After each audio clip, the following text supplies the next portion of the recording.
Geceler sensiz soyuk ve boş, Ümidlerim kırılıp taş kimi,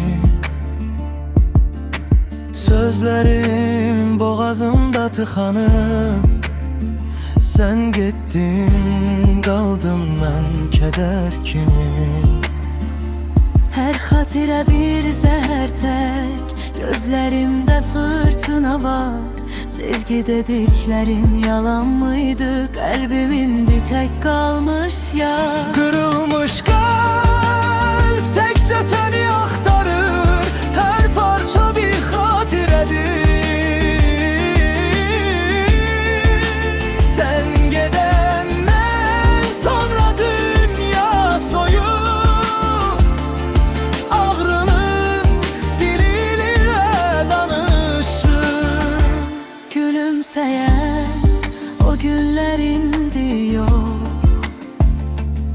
Her adım senden uzak bir boşluk.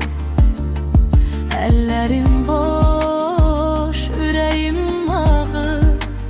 Sevgimiz tükendi, kaldı yalnız izler. Eğer bir gün qayıtsan, bil ki hələ də gözləyirəm.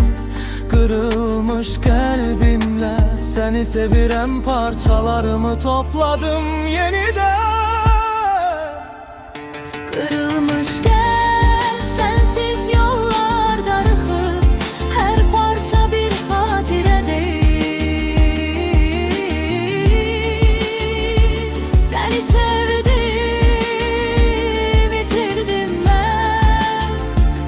Adını yazdım kedere.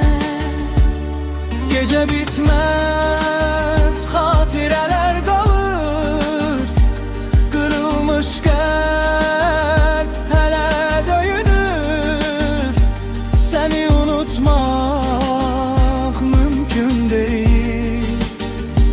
Ağrı ile dolu her an yaşanır.